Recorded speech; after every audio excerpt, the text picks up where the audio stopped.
Howdy, BHRCers. You can find every episode of Why People on Spotify, Apple Podcast, YouTube, or wherever else you get your podcast content. On this episode, which is episode number 23, we're lucky to chat with Sabrina Williams, who is the Chief People and Culture Leader at NESN, New England Sports Group, which is a subsidiary of Fenway Sports Group. So stay tuned. All right. Hello and welcome to all of our audience, Boston HR Council members and outside audience at large. This is the Why People podcast. For first-time listeners, the Why People podcast is a BHRC, Boston HR Council production. The BHRC is the largest HR and people executive communities in the world, under 1,500 council members. We'd love to introduce co-founder of the BHRC, co-host of Why People, Paul Roberts. Thank you very much. What a terrific day it is, but not as terrific as today's guests. I'm very excited. Awesome. Thanks, Paul. And without further ado, super excited to introduce our guest today. Sabrina Williams is the Chief People and Culture Leader at NESN and the New England Sports Group, which is a subsidiary of the Fenway Sports Group. Us loyal fans know NESN is the place where we watch the Sox. But Sabrina, welcome. Great. Thank you so much for having me.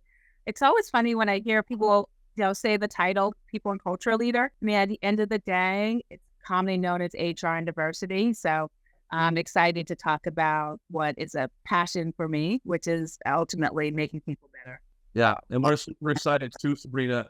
For those, the audience reaches across the country. For those folks not in the New England area, Sabrina is well-known thought leader and HR executive, and very specific to people and culture and driving improvements there at every stop she's been at. So excited to chat about it, Sabrina. So the conversation here, we really kind of keep the same cadence. We start in the past, and we kind of get a foundation of folks as far as who they are and how they kind of entered into the HR world. We then talk a little bit about present time and what they have on, what they're thinking about. And then we spend the last part of the conversation talking about the future. So we'd love to have you start us off and tell us, a little bit about yourself relative to your background, how you got into this amazing work. Great. Thank you so much. Whenever I have the opportunity to talk about myself and sort of, where I came from, I always start with, I'm originally from Jamaica, so grew up in Brooklyn, so a first generation immigrant. Can't run for president, I don't think, right? Really, that's an important part of who I am, because I think for me, being from another culture and having to sort of acclimate into the United States gave me, I think, a perspective around diversity early on, the power of community.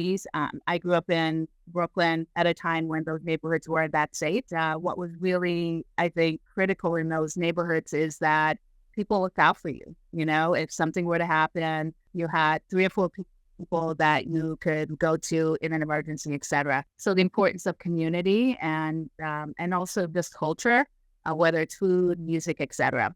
So fast forward, I went to public schools. I went to I got to Stuyvesant, which is a pretty, I think, good accomplishment. And I mentioned that because when I got there, it was a very small community of African Americans. And so for the first time, I was really just one of, in all the other public schools, it was majority Black or Caribbean. So probably in, 14, 15, started to experience what it was like to be, just one of a small group.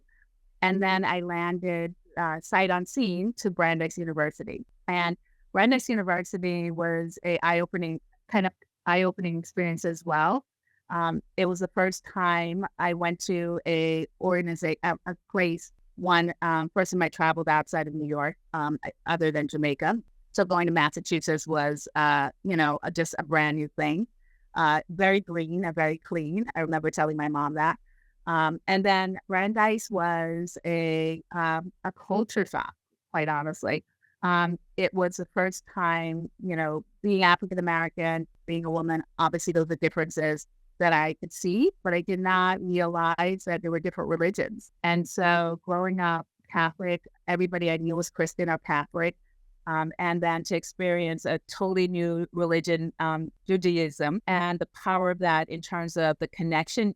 The majority of individuals there had that in common. So it didn't matter if they were from Ethiopia, international, Brooklyn, Caucasian, etc. If they were Jewish, they had that in common. So I learned in that experience the power of the invisible differences. You don't, unless somebody's wearing a Star of David or a yarmulke, you're not going to know that they're Jewish, right? Until you engage in a conversation. And so I really started to understand that differences were really things that you have to tackle. The easy ones are the ones you can see, and the hard ones are the ones that you can't. So I leave Brandeis, with some of that kind of learning. I majored in economics and sociology. I used to call it like why people love money.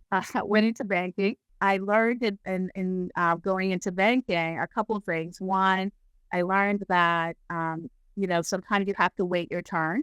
It's not always about being the best. I was in a training group of about 28 people, and there was a process. You had to complete the training. You got assigned. You were expected to do that job for 2 to 3 years. Then you'd get promoted. And I was like, it kind of felt like I didn't have time to waste, right? I think a lot of people when they're young think about those kinds of things. So I looked around and said, hey, where was there going to be an opportunity to sort of stand out? And it was to raise my hand to be a project lead for a merger that was happening. I worked at a bank, chemical bank, and it was merging with another bank, and they needed people to kind of do a second job. So this was in addition to whatever your day job was. Best experience of my life, in that I stepped into a world that I was really not familiar with. It was an organizational development opportunity. We had hired PwC, PricewaterhouseCoopers, to lead sort of the change management integrating these two companies.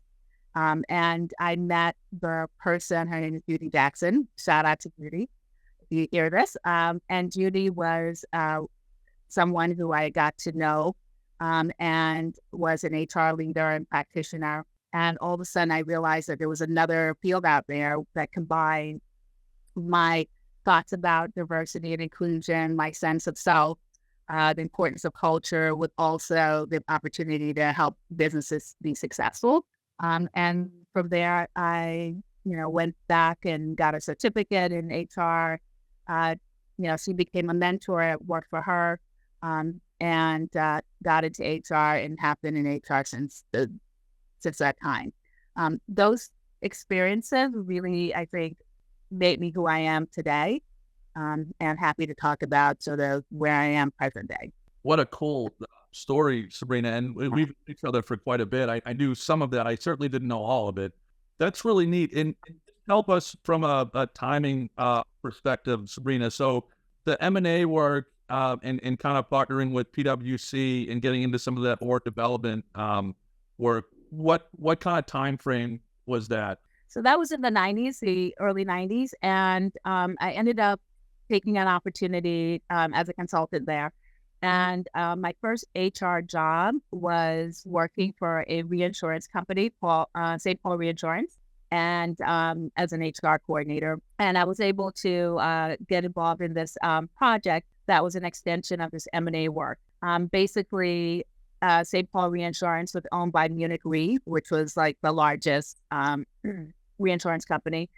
And it was rethinking its business. It was coming out of a line of business called faculty reinsurance and really focusing just on treaty and casualty. And we had about 900 people who this was back in the 90s when companies, I think, had some resources and looked at transition slightly differently. Partnered with the College of Insurance. We offered people opportunities to get certified if they wanted to move into these new areas, as well as, severance if they decided this wasn't going to be for them. And it was so, I think, transformational, because I sat across from people who had joined the company and had been at those jobs for 30 plus years, right out of high school, maybe college. It was the only job they had. And all of a sudden we were asking them to do something totally different. And, I had people, in tears, not sure they could do it. And to be able to, I think, to sit across people and really give them advice, including maybe this wasn't going to be the right choice for them because it was a 3 strikes or you're out. Basically, you had the opportunity to go through this training, but you had 3 shot at passing the licensing. And if you didn't, you would be out of a job. And we successfully transitioned about 2/3 of that organization. But then the other third of that organization, we helped them without placement. But I also think that we gave them back their power, right? And I started to really understand that the contract between employer and employee has to go both ways, and that we have to, as employees, actively manage our careers. Even our managers and supervisors sometimes are not making the best decisions for us. We have to stay up to date on changes in the industry. That industry change was probably expected for 10 years. And many of them, they had an opportunity to maybe get prepared, but they had managers who didn't want to address their performance issues or tell them like, hey, you don't have the right skills, and avoided it. And then, one day they woke up and they had these choices that really they weren't prepared for. And I think I promised myself that if I were ever in a position to lead HR or to make some of those decisions, that I would always center on that shared contract. That is my job as an HR leader, to give people the tools and resources, the transparency, where possibly the honesty, but that sometimes we have to free them up to have great success elsewhere. And that's totally okay and fine, as long as we do it with respect and we do it with a knowledge that, sometimes people are better off in other places. But if they're here, we're committed to helping them to grow. Well, Sabrina, I appreciate you kind of a little bit deeper. And it's great to get a full understanding. And thank you for kind of rooting us in your young life, coming to America and some of the schools that you were at early on, and kind of how you felt, and then going to Brandeis, how that experience was different for you. I'm curious, like when I think of Sabrina Williams now, and someone says your name relative to the HR leadership in New England, I think of a people and culture champion, who is thoughtful in creating change around diversity and inclusion, and really across the spectrum for businesses. Can you tell us a little bit about how that first HR manager role, right? So your first step into actual, HR, and you noted a little bit in kind of the conversation relative to your early life. Can you tell us a little bit about how, what you wanted to do and the impact that you wanted to have on people and organizations?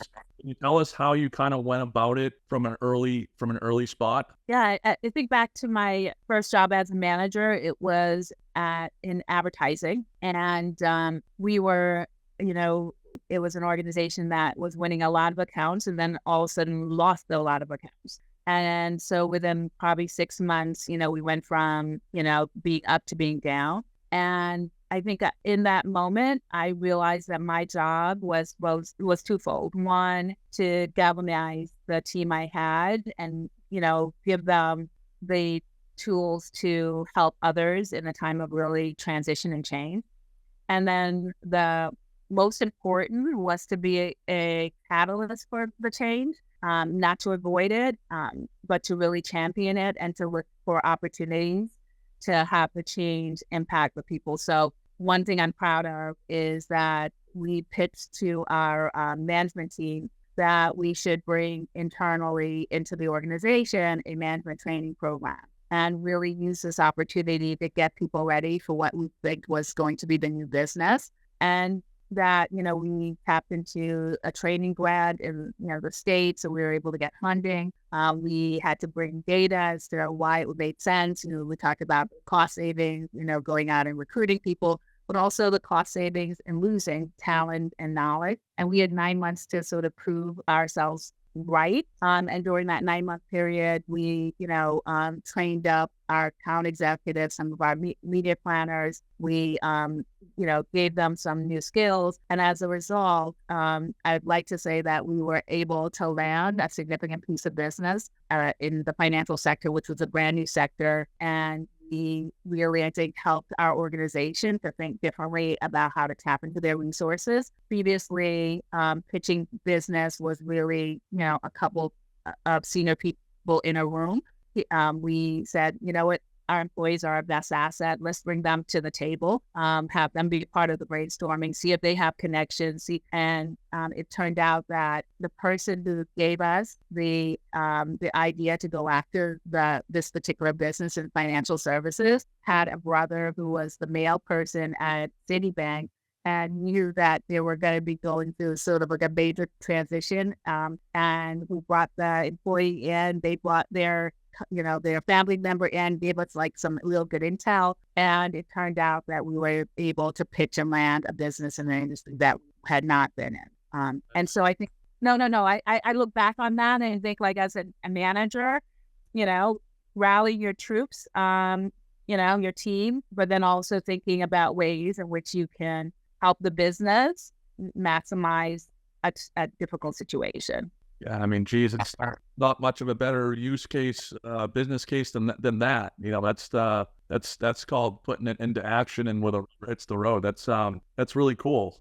And so, Sabrina, kind of staying in the same spot here, as you think about that first managerial role, and then you have just a really amazing resume. You've done some amazing things. You've been CHRO, Chief People Officer at some really top-notch organizations throughout the throughout New England.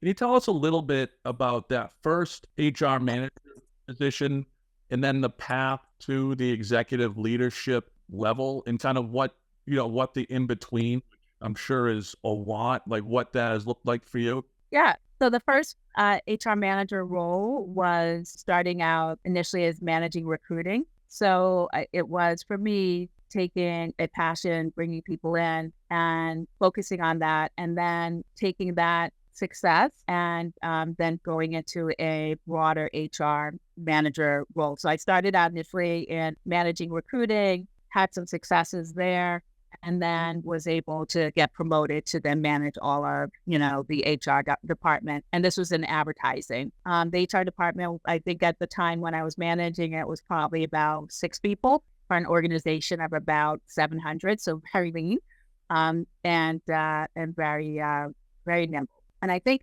as I think about my career and the jobs that I've had since then, I've taken jobs that were lateral and I've taken jobs that were, like the natural progression. So for instance, I took a job at Tufts University as the director of HR for the campus, the healthcare campus. It's like, go Jumbos. Oh yeah, Jumbo, exactly, Bedford. And I took that job, even though I had previously been the head of HR at a subsidiary for a, advertising. I came to HR to be head of HR at Hill Holiday. And so I had done that. I went back for, at the same time, I went back for my MBA. So I took a job that was a kind of a step down. It wasn't running all of HR, but it was a larger organization with about 5,000 employees. It was the opportunity to focus on a sector, healthcare, that I thought was really kind of interesting and at the time was really booming. It was building out a shared service model, which was basically, we had a cost issue that we had to address. And so we had to create a shared service model for delivery of HR. So the first opportunity for me to take a large scale project, own it, and then implement it within my sector, which was about 2,000 employees. So I think I learned there that titles don't matter. It's really what are you able to do. While I was at Tufts, I also had an opportunity to work with our president at the time, President Monaco, he came in, there was a lot on the undergrad campus, turmoil around diversity and stuff like that.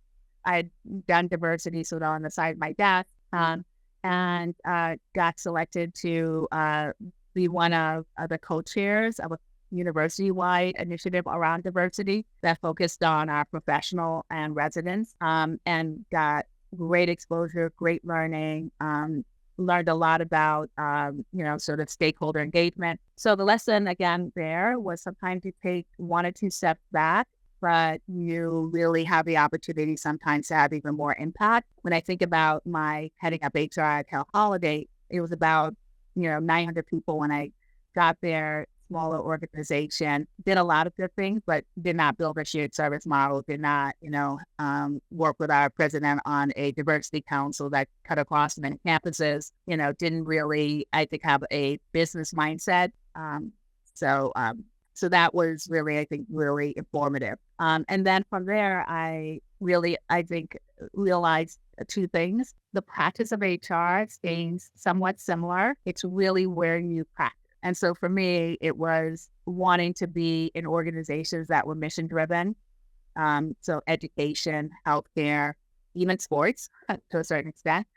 So I started to sort of move away from advertising, financial services into more mission-driven organizations. And that led me to Brigham and Women, which was a fantastic experience.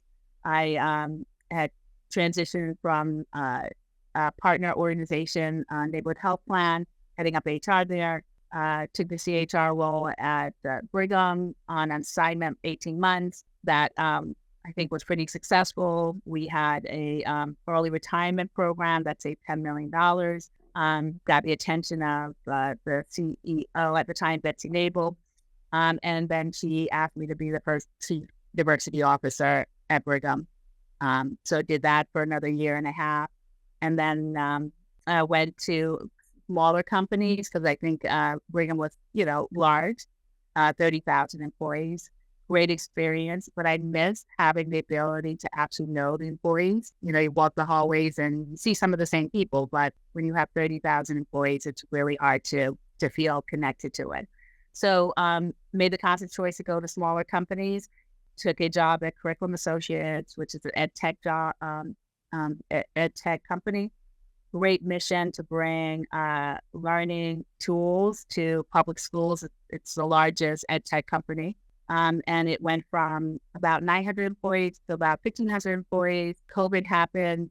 Actually turned out to be not a bad thing for the company. And then life happened.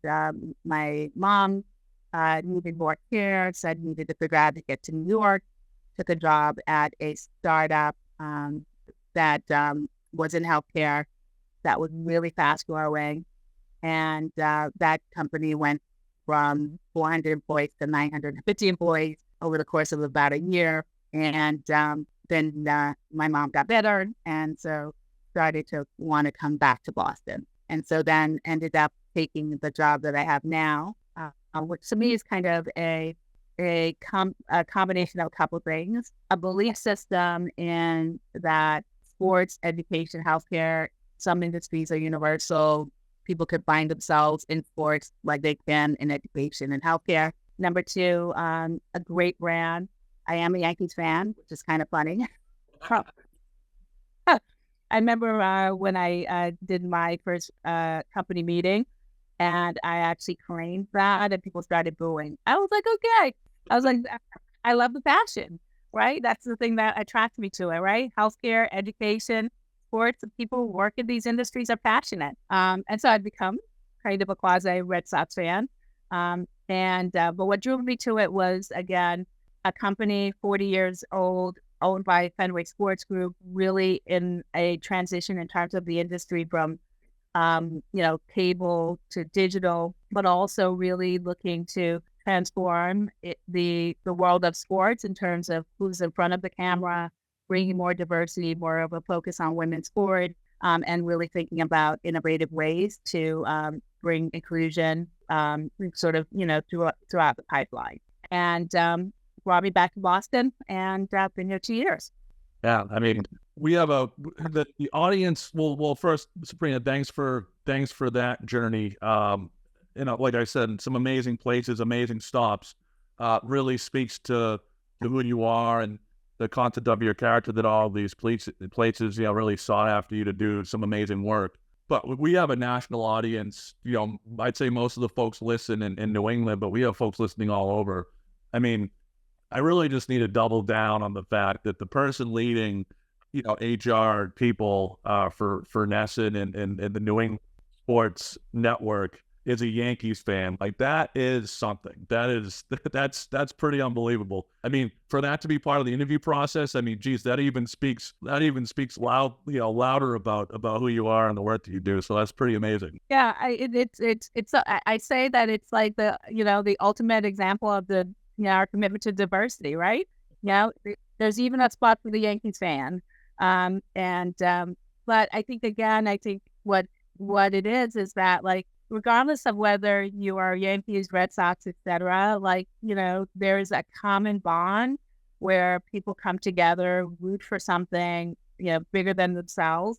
And if we can capitalize on that, I think people who work day in and day out want a sense of purpose. They want to have something bigger than themselves to contribute to, and sports can be a really nice conduit to that. Yeah, and I would just add, as I won't, speak for Paul, but as a a diehard Boston sports fan, right? I think there's something to be said that there's actually a high level of respect across the lines of, if you're a diehard, fan for your team, for your area, there's something, there's some commonality there. There's community there for sure, Yeah, no, it's very true. I mean, education has the same thing. Healthcare, right? Education. I mean, the passion of T-shirts, right, to change kids' lives.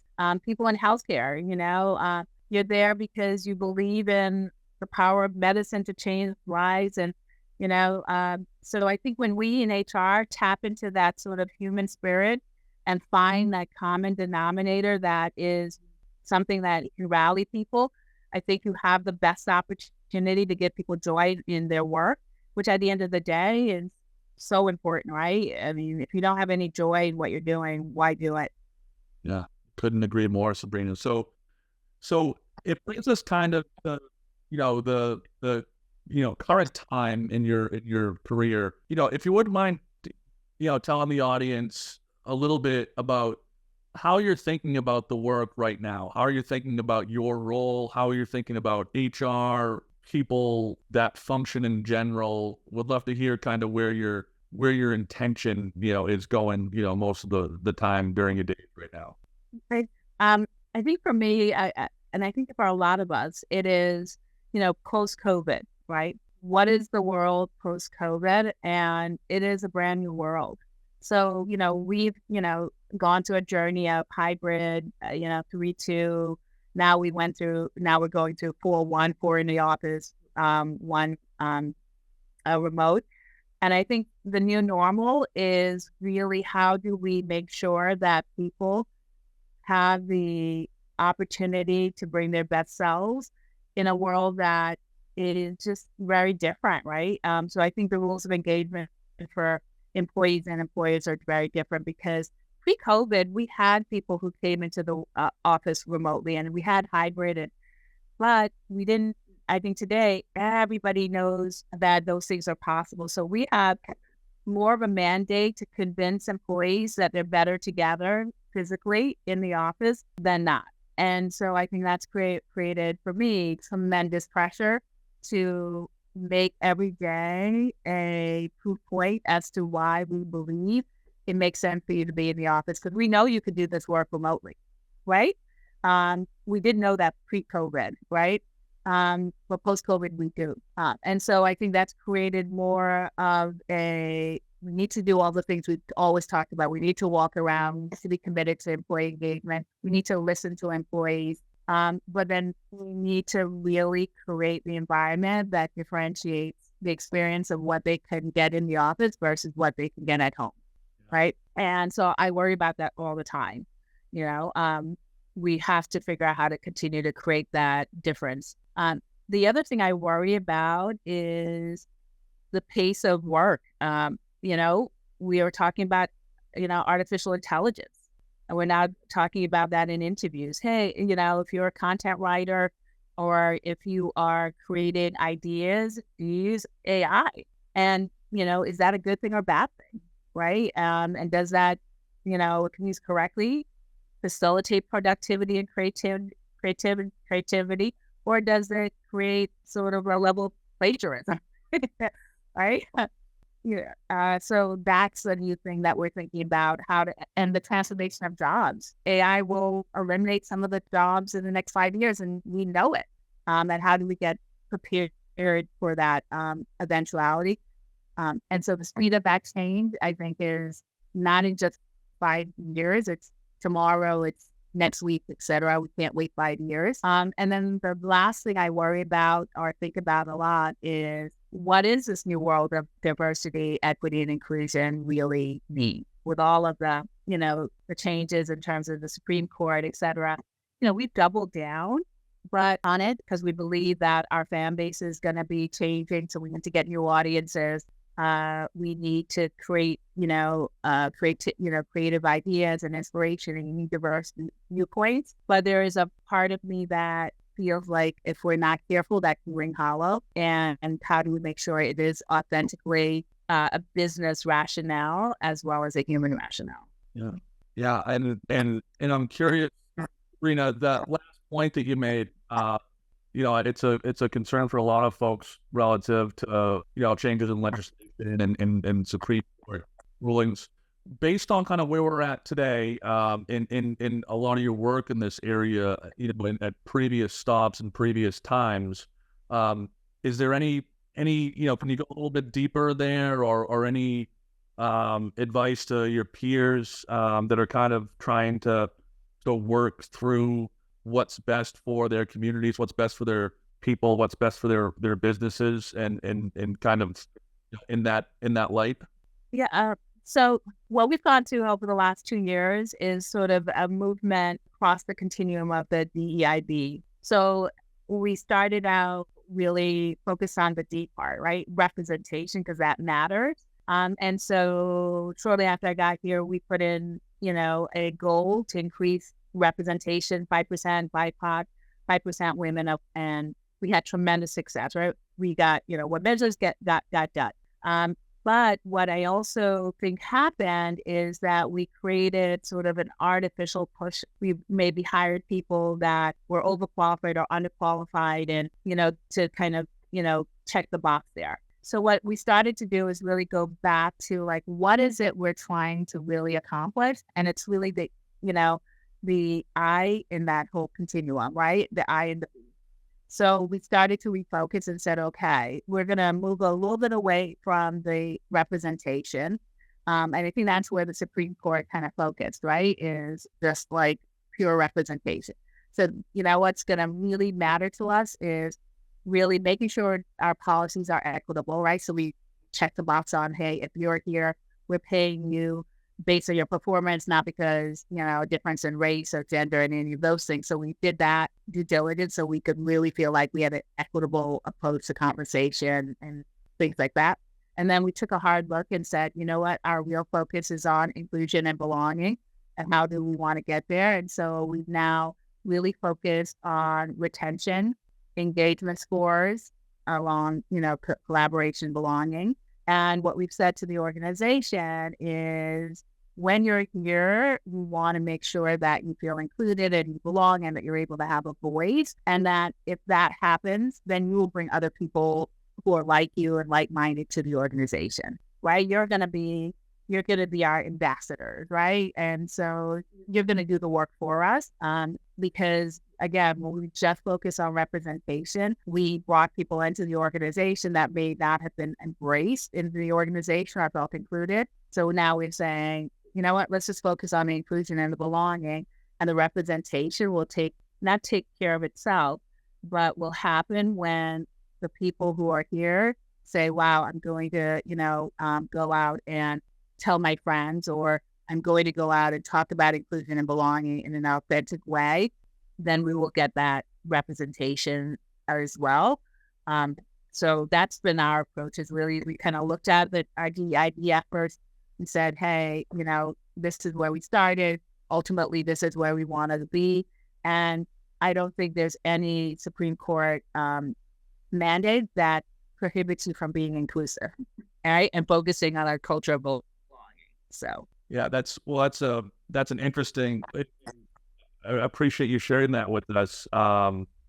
It's fascinating, and then I guess not that you and your peers don't already have a very challenging job across that very wide HR and people spectrum, but you could make the argument. I actually think it's an argument. The I and B part of that is the toughest part relative to the hybrid, the virtual hybrid remote in office. Those two pieces are the ones that really are the challenging relative to that dynamic. So I'm sure that goes back to a lot of what you were chatting about 15 minutes ago, right, Sabrina? absolutely, and we're seeing it. We have seen a downtick in our engagement scores, et cetera. But what we're doing is really focusing on retention. We're focusing on internal mobility. We're really saying, if you're here, we want to hear from you. If you're here, it's really important that you feel that this is a community that you can belong.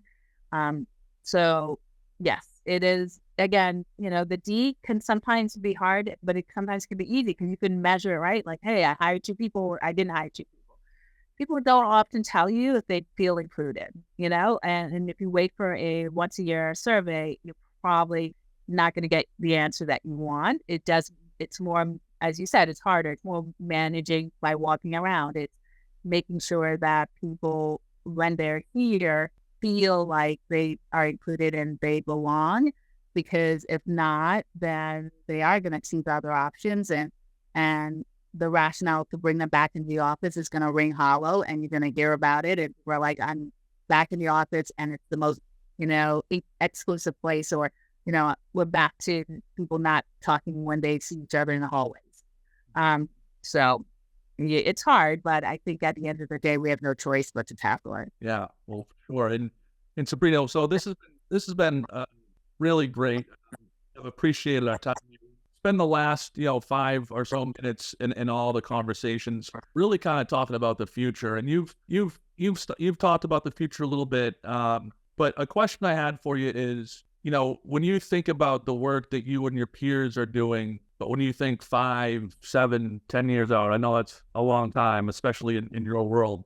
Things change so rapidly. But how do you think about the work, moving into a 3, 5, 7 year period? I think the work is going to be focused in a couple of core areas. I think really about maximizing people's potential. I think it's going to focus on getting, people skilled very quickly, upskilling. So figuring out ways to deliver training and developing people is going to be really important. And having, I think, organizations and schools that you feel are actually training people for the future of the jobs that you need. So I think a lot more partnerships. I think we're going to be really relying on higher education or trade schools to really funnel people. I think that the idea of how long someone stays in that job is going to continue to be very fluid.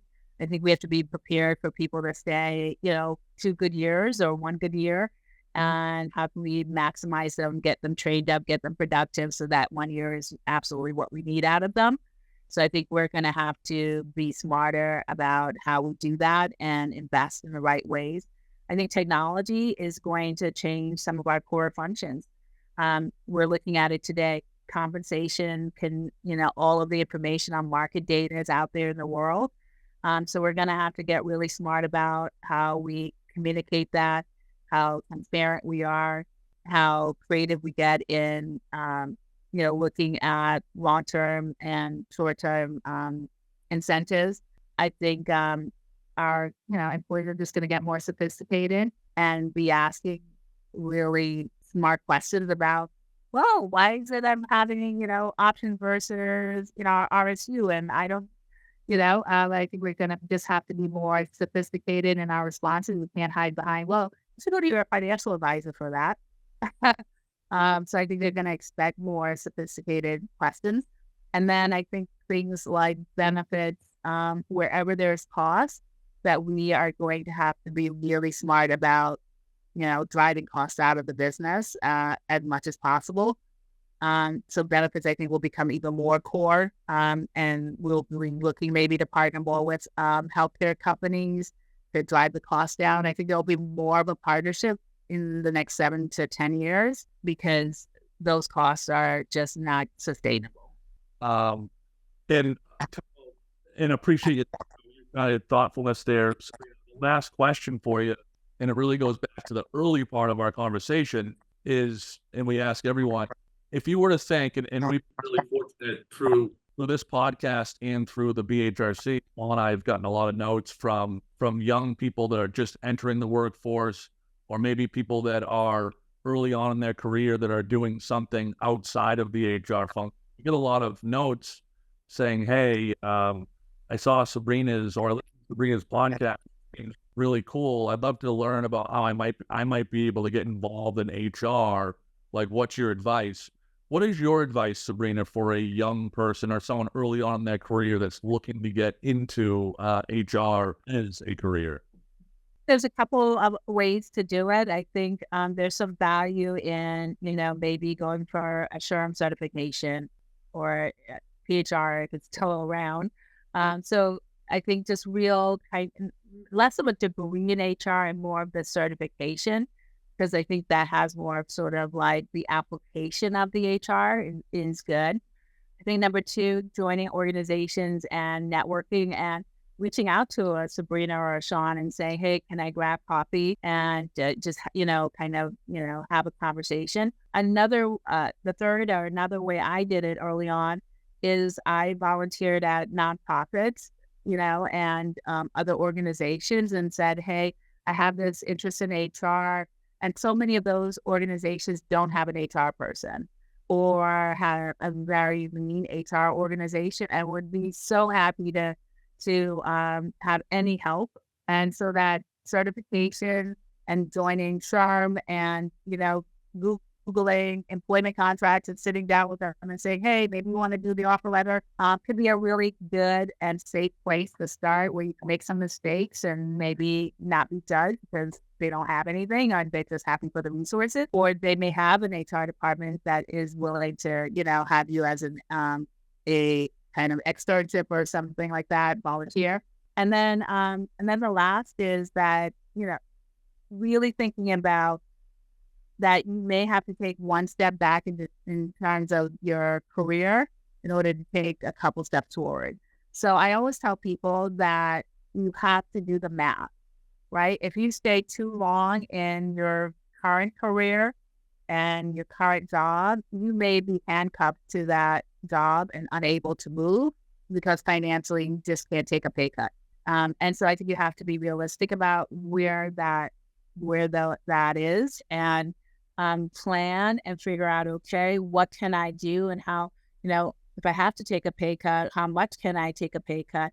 And as you're talking and interviewing and saying to people, to have a plan, because what's going to happen is if you have a couple years in another industry and you want to go in and take an entry-level job, that person is probably going to wonder, like, why? And will you be able to be happy? And have you thought about the compensation? So if you go into it with your plan about like, hey, I've been planning around doing this for the last year. Here's how I thought about it.